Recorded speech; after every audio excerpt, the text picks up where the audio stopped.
Greetings. I am Dorothy Dowling, a principal of DEI Advisors. We are a nonprofit organization dedicated to personal empowerment. I'm delighted to welcome Delphine Millot, SVP for Advocacy and Sustainability at GBTA. Delphine, it is an honor to have you with us today. Thank you, Dorothy. It's a real honor to be here with you today. Thank you.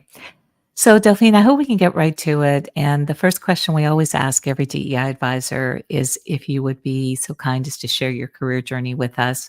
You've had an amazing career in public relations, public affairs, and as a business strategist. And now you are leading the advocacy and sustainability effort for the Global Business Travel Association. So I'm hoping you can share your career journey with us from your early days in Europe to your role today. Sure. I'm happy to share this international journey indeed that started in Europe, and really my background is in European politics, European public affairs.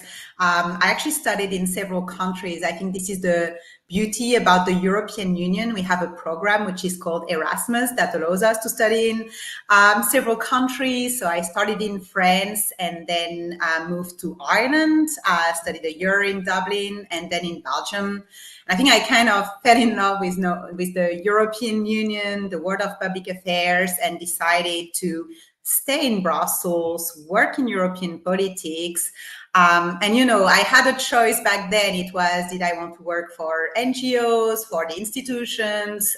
And I picked consulting for a firm called Grayling, where I started advising firms on like their strategies to engage with stakeholders, including European governments.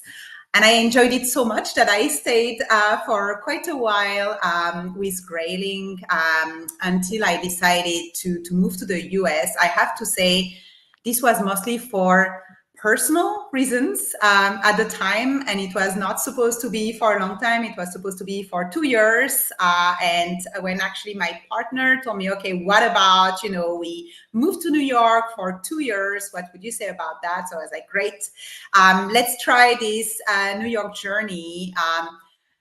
Back then, so I didn't want to have a real career break. I wanted a break from public affairs and European affairs. In any case, I didn't see a great match between the US and European affairs.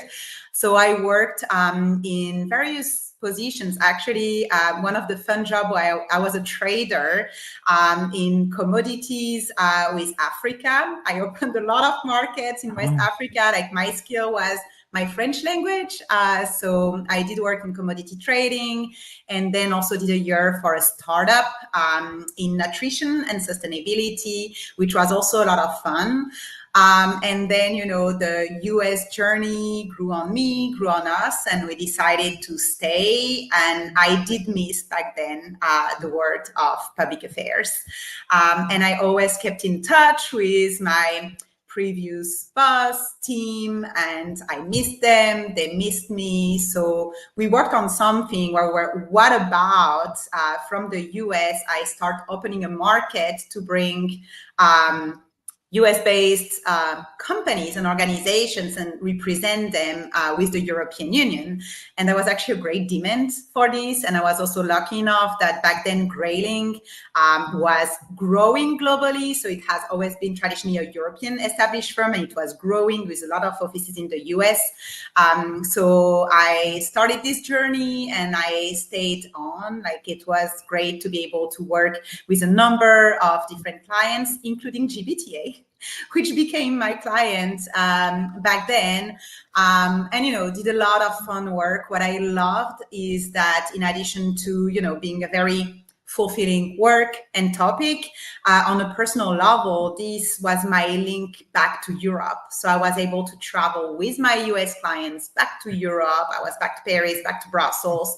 And after a few years, what I felt is that given the long-term plan of staying in the US, I wanted to have more focus on a company where the heart of the engine would be in the US versus Europe. I always felt, you know, I was kind of a remote worker before COVID, to be honest, and even before there were video calls. Like, I was on the good old conference calls back then. And then, you know, as I was kind of searching what my next move would be, I like crossed paths with Susan, who's now the CEO of GBTA, and she had just taken over like as the leader of the organization, and she was my client and talking about a lot of amazing plans she had in mind in terms of doubling down in terms of sustainability with the organization. And she said, oh, I'm looking for someone to lead that work. Maybe this is you. And I was like, oh, this sounds pretty exciting. Maybe this is the right time. And it's kind of, you know, when you work in consulting, it's always like not always like looked in a positive way to be leaving for the client. So I wanted to make sure that I do this properly. I actually called our CEO back then. I was, look, this is an opportunity that came my way. If you don't want me to take it, I won't take it. What do you think about it? And he was like, take it, run, like this job is made for you. So, you know, having someone who believed in the fact that I could do this, my former boss telling me, okay, that's something that you're going to be great at.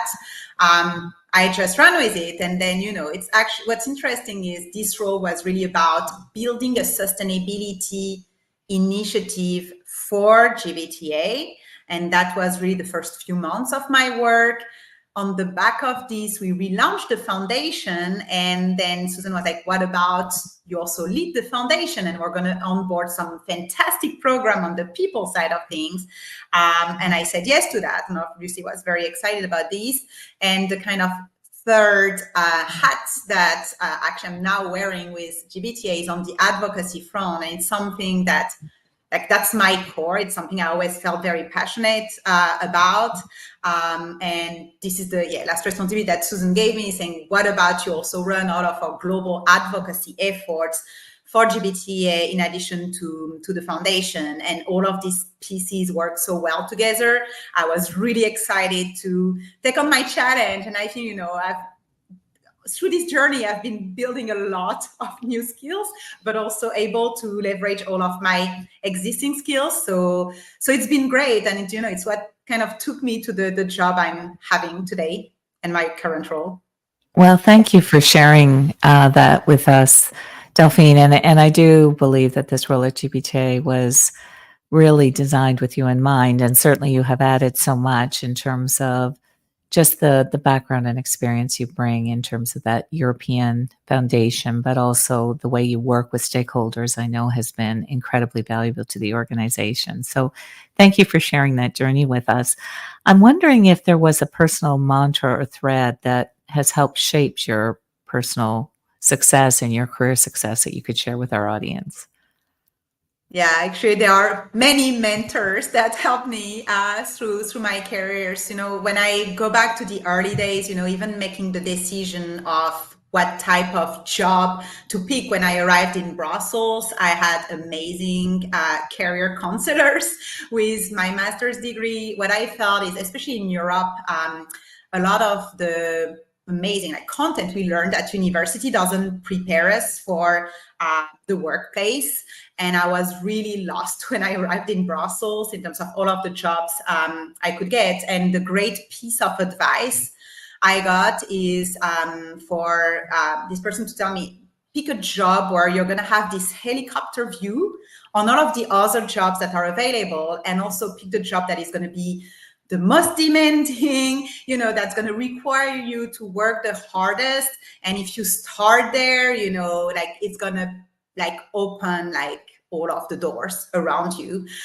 So really like that consulting role where I was interacting with governments and with all of the European institutions, so I could get a sense of what they were working on. I was interacting with the private sector in many, many various industries. I worked with pharma and with oil and gas, like all of the industries, and also with nonprofits really helped me, you know, like understand where I wanted to be. And it's kind of, I knew that I wanted to stay at the nexus of all of these various stakeholders. And then, you know, my boss and like the CEO of the organization, I know that in a lot of discussions around mentors and careers, there is this thing that say, you know, your mentor is not your boss. Your mentor should not be your boss. But in this case, you know, I cannot help it. He's the person who recruited me, who believed in me when I think I didn't. It's not that I didn't believe in myself, is that I was not sure, how it was going to go. It was my first job, and I became a director at 25 years old, leading a team of 10 people. I had a lot of, like very high level, like clients, and like important. I was already interacting with C-level at that age and that stage of my career, and it was stressful, it was daunting, but I loved the challenge, and I learned so much through it. So I'm very grateful, because sometimes, I just felt I needed this push, and someone who kind of, saw things in me that I didn't necessarily see in myself. And it's been, also through a lot of my clients, something that I really love through consulting is first, there's the team-based work that goes with it. So I learned a lot through my colleagues, and we were all like with very different, backgrounds and take about how we serve clients, but also from my clients themselves, because again, like they were working primarily in big corporations where they had to fight for their value as public affairs professionals, because they were not really, in the side of the business that brings the money, but kind of defends the license to operate of these companies. And, like observing how they pitch the value of their work, how they interact with their consultants, and how they were, treating us as consultants, has also helped me a lot. And I think, all of these contacts, when I moved from Brussels and Europe to the US, is actually through this network that I've been able, to find my next move, to get a lot of advice, because I was like, oh, what can a European affairs professional do from New York? And no one was short of recommendations, answers, advice. So yeah, I have to say, and more, recently, I mean, Susan has been an amazing leader to work with and work for. So I have to say that I've been incredibly lucky through my journey as well to have like a lot of my direct supervisors who've been amazing mentors for me. Well, there's a lot there that you offer to the audience. And if I may, there's just a couple of things that I wanted to highlight, Delphine. One was really that early investment you made in your career, which I think is one, very courageous for you to have done that. But I do think those early stages when you are investing in the learning journey and being in an environment where you're being pushed in terms of working with people that are extraordinary, and you've got to be on your A game, but also just the opportunities of all the informal learning of being able to observe and learn from them just by being in the room is something that I think many could learn from you. I also just think your courageous lift in terms of taking on some of these big challenging jobs early in your career have paid amazing dividends, just in terms of your exposure and your respect and understanding of a lot of individuals that you've had the opportunity to work with. And lastly, I just think your ability to move and embrace other countries and cultures, I think there's a lot to be taken from that journey that you've invested in yourself. So I really thank you for that. And also that element of mentors seeing great things in you that maybe you just hadn't yet seen in yourself, and they allowed you to flourish in those environments. So an amazing career thus far. I know you've got many things ahead of you, but thank you for sharing how all those champions have been so impactful in your career journey.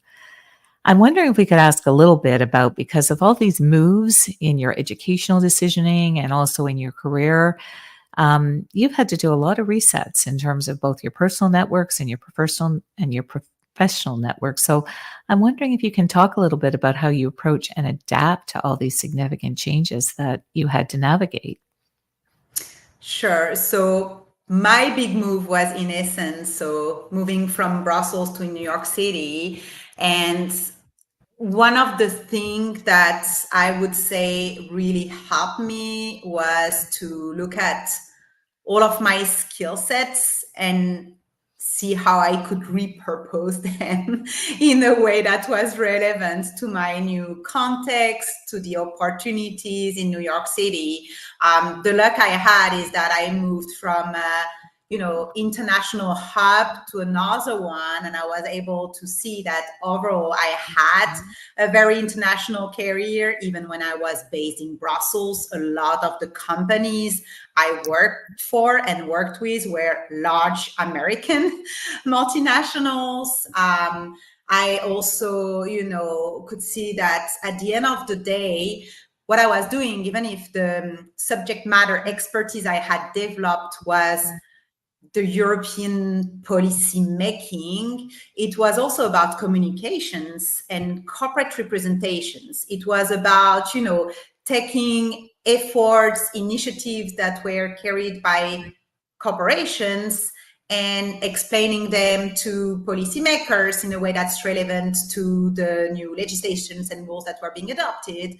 And that, at the end of the day, this is communications just to a policy audience, and that this was valid for, like media relations, stakeholder engagement, coalition building. So once I started, realizing this, I started like as a tester, because there are a lot of large public relations and public affairs firms in New York City. And I started sending my resume to see how that would work, and I actually started getting a lot of responses back, and I knew it was a very competitive market, so I could see actually it was a very helpful differentiator to have an international expertise, and I was able to use this as a selling point. Something else that for me was also incredibly helpful is to go back to studying, and that was back then like a big investment of time and also financial investment, a big difference. And I'm not like teaching you anything, but between Europe and the US is that in Europe, like education is mostly for free, while in the US it has a price tag. And I was like, look, it's an investment I have to do in myself. And I studied a master in public administration at Columbia University. And this has been fantastic because this was my full immersion in subjects that I had studied back in Europe, but in US context, and also like the network I built through, going back to studies, and the journey has been amazing. And it also allowed me to have something that ties it back to the US. I remember actually, I referred this discussion I had with Susan when she started talking about this position on sustainability, and I'm still not even sure she had me in mind for that position. But then when she said that, I'm like, oh yeah, I've got an amazing network at Columbia University, because I had actually taken a lot of specialty classes on ESG, on sustainability, on decarbonization, because it was already like a topic that I was fascinated with. So it just then was also an easy sell to say I had acquired new skills that were technical skills in addition through this master. So this has been also a way, and I'm not saying, it's not a must, but personally, I felt it really helpful to do this investment. And then, leverage the networks I had, because everyone I knew in Brussels had a colleague working in the US. So a lot of discussions to figure out, the own personal journeys of other people who had made this move before. And then, the rest is history. Then it was kind of, but it took an effort. I have to say it was not easy, and I don't want to make it sound easy, but as long as, someone keeps an open mind, and, has some patience, because it took me 3 years all in all to kind of go back on track in terms of a career that would have a more linear path on a resume. But this is kind of how I did it. Well, thank you for sharing your intentional journey, because I do think, again, there's something for our listeners to learn from you, Delphine, in terms of you being very practical and saying, this is a skill set I have. I want to build some credibility and specific cultural knowledge in the market that I'm moving to. So I'm going to make this investment in terms of formalizing my education commitment, but then also trying to build the connectivity with your relationships that you had in Europe and bringing some of that relationship equity to your career path. I mean, it's a very strategic approach to your career development, and I think many will learn from you in terms of your approach. So thank you for that. I'm wondering if we could move a little bit on from, the kind of educational and the kind of advocacy work that you do, Delphine, because now, of course, the conversation around DE&I and climate risk, they're facing more challenges. And I think a lot of that comes through understanding that people may not fully understand the nature of some of the work. And there is obviously misinformation that many people have. So I'm just wondering, in terms of the role that you have with GBTA, the thought leadership that you surround yourself with, the advocacy that you're doing in supporting these major initiatives, if there's anything that you might share with our viewers and listeners as to how they should be thinking about DE&I and also some of the climate related matters that we all have to think about in terms of our people and our planet.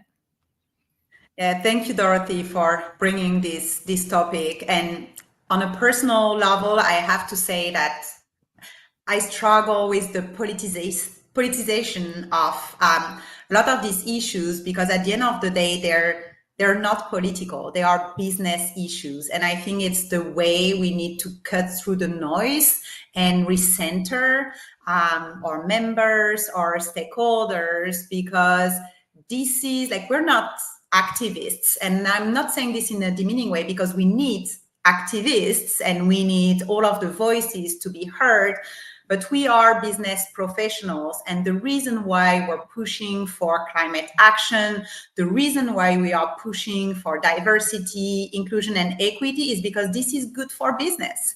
And we want to build these sustainable business models, and we want to push for this longer term approach. I think probably the point of friction is where, and it's, I mean, the way business is run now and the kind of capitalistic system we're in is everything is kind of driven by, short-term, medium-term results and dividends. And it's very difficult to push for this longer-term view and saying, okay, these are investments that are gonna, not result in, like profits on the short term, but they're gonna result in profits in the longer term. They're gonna result in just maintaining a license to operate.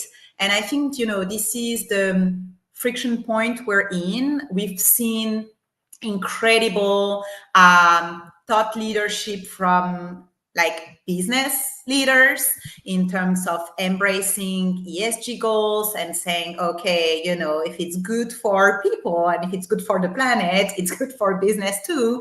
And having more of the investors' decisions tied to something we can measure in terms of progress. But like this effort has not been linear.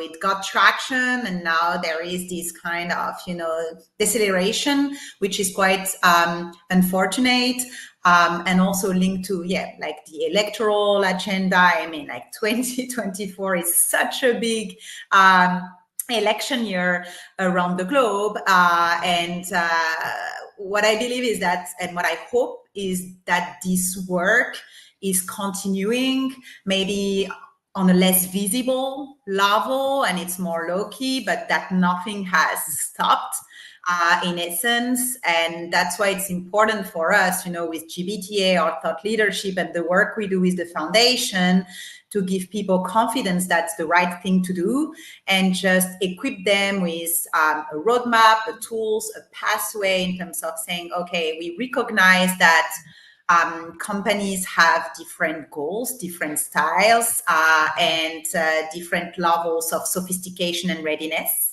on all of these issues. But what matters is to realize the importance of acting, to set goals that mirror where companies feel they can advance and where their own priorities are, and to make progress year over year. There's been a lot of talks about the urgency, and we have to realize that for climate action, it's like things need to happen right now. I think we could say the same on the people side of things, because it's right now that we are building the pipeline of talents and the workforce for tomorrow. And there is evidence, there are facts that show that investments in a more diverse workforce is yielding positive results, just like it's the same with women in leadership. Like, this is something we can measure and track, and we can see the improvements. So I hope this work is continuing behind the scenes, and we won't change our North Star with GBTA and the foundation. We're going to continue equipping our members and partners with everything they need to be, continuing this work. Well, I think the way that you have really structured your positioning in terms of saying it's got to be evidence-based, and we've got to be able to develop, the narrative around all of the proof points of why this is good and why it actually drives business outcomes, I think is critically important. And I also think the way that you have structured the approach of supporting your business partners in terms of meeting them where they're at, Delphine, and giving them the tools. Because for me, the work that you do and the work that you have made such a difference with GBTA is really structuring all of those tools so that everyone can approach some of these things in a consistent way, and that they don't have to go out and reinvent the wheel in terms of maybe developing up those metrics or some of the story around why those metrics matter. So I thank you for your work, because it does take courage to be at the forefront of some of these conversations, and just your eloquence in bringing those stories forward, and your strategic approach to really making sure people have that longer term vision, I think has been incredibly impactful for GBTA and the travel community at large. So I very much appreciate all the thought leadership that you have elevated all of us with your wisdom. Thank you. And your support and active involvement through, quite a few of these works through the foundation, the We Need program. I've been taking the torch and in its structuring, but I feel, that joining GBTA, I was impressed by, what leaders, even before I joined, leaders like you have been doing through a lot of these programs. So indeed, now it's been about building the platform to make sure that this leadership, inspires the rest of the industry, and is able, to just giving these tools and resources for people to be leaning on something concrete to help advance their efforts. Well, thank you, Delphine. I think that there's many of us that have a real passion for the causes associated with this change, but you have just elevated some of the structural and the strategic foundation behind it, which I think empowers everyone to be able to be far more effective in the way they continue to evolve the change in their organization. So you have been an incredible difference maker, and I am very grateful that Suzanne brought you on in such a strategic role for GBTA. I wonder if I can move on a little bit about a personal, and you have a very big job. You travel a lot globally, and you have a lot of responsibilities in terms of being the face of GBTA in many different events. But you're also a parent, and you are a partner, and you have a lot of teammates that look up to you. So I'm wondering how you balance and really do what you need for yourself personally, Delphine, as well as all of the people that count on you. That's a good question. And maybe I would like to start by dispelling the myth that we can have it all. I really believe that we can never have it all. So, it's I'm not trying to be the perfect leader, the perfect mom, at the same time, because this would be mission impossible.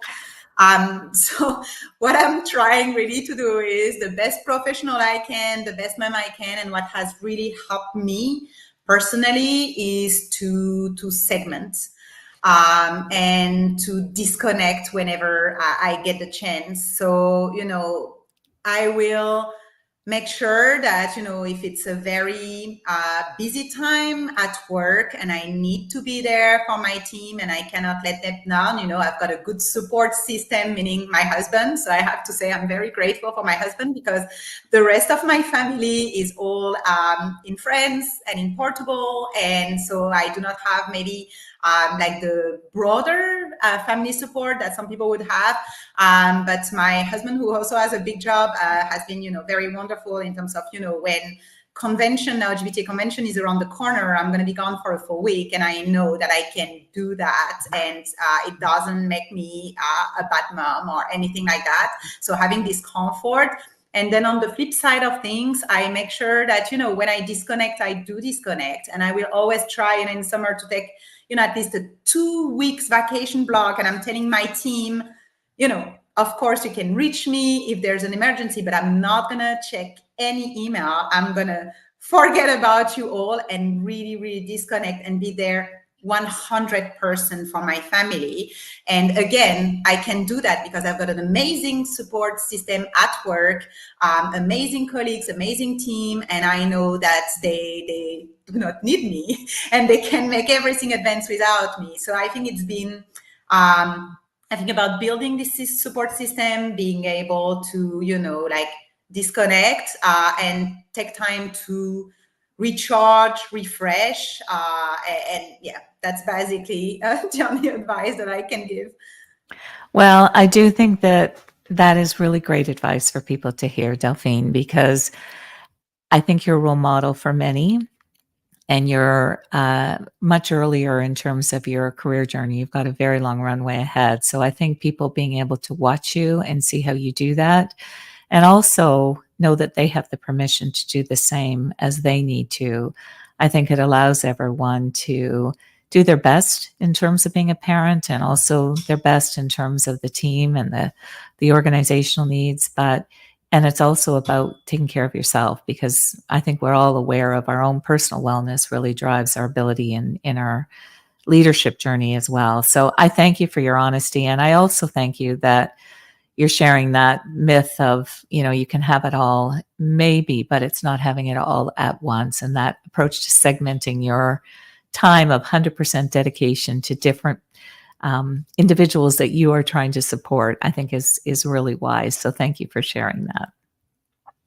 Of course. So Delphine, we're coming up near the end. And one of the questions that we always ask every advisor when they participate in these interviews with us is that if they were looking back at themselves, maybe that 24, 25-year-old that went to Brussels, if there's any advice that you would offer to that Delphine in terms of things that you might offer to her that might have eased her journey, or maybe approach things slightly differently. I mean, the list is long. I felt sometimes I think about myself 20 years ago and I'm like, oh, I was a little clueless. But I always had, that energy and drive. So that was really my starting point. I think that what I've realized that is for me now the perfect trifecta is that, it's about the skill sets that we build. And, I started my career really being like a generalist, and I really felt a lot of value in terms of building specific skill sets. Especially with my Colombia program and the sustainability ESG classes. So that's something that I would say, okay, it's about skills, build those skills. The relationship part, I think I've really now come to realize the importance of maintaining these relationships. I would not be where I am now without, having looked after my network, tried to be helpful to people. Sometimes it's, giving more than you take, and sometimes it's going to be reverse. But I think, what building this network is really, really important. And the last piece is the mindset. I think approaching things with a positive attitude, thinking that, the sky is the limit, everything is possible. I've come to realize that this really goes a long way. I've seen it through actually almost like a mirror of like interacting with a lot of people. And when people are constructive, solutions oriented, like this problem solving, I think like the mindset, and actually I would say the mindset kind of, trumps the skills in many ways, in the sense of that's, like saying yes to things, being open to new experiences. I think that's something that probably I would not say I had not realized back then, but now I've actually realized how powerful that is. Well, my hypothesis, Delphine, is that while you might not have consciously realized it, I think you knew it intuitively because your life experience and the way you've approached your journey, I think, is representative of someone that actioned a lot of that intuitively. So I am really grateful for the wisdom that you shared with our audience today. I'm really grateful to have you in my circle.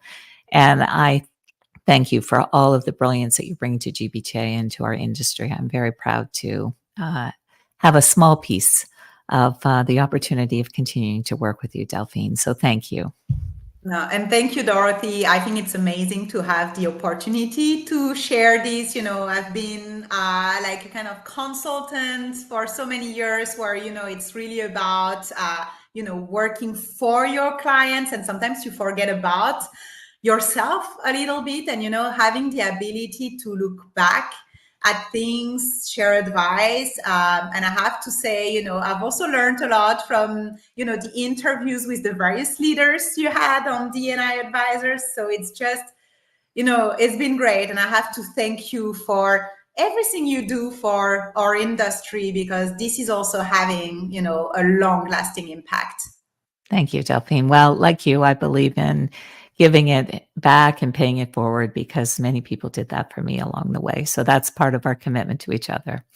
So thank you. And if I may, I would also thank our audience and say if you've enjoyed this wonderful interview with Delphine, I hope you come and visit us on our website, deiadvisors.org, where you'll see webcasts and podcasts from other industry leaders that I hope will empower your knowledge and fuel your spirit, just as Delphine has done today. So hope to see you there. Delphine, thank you again.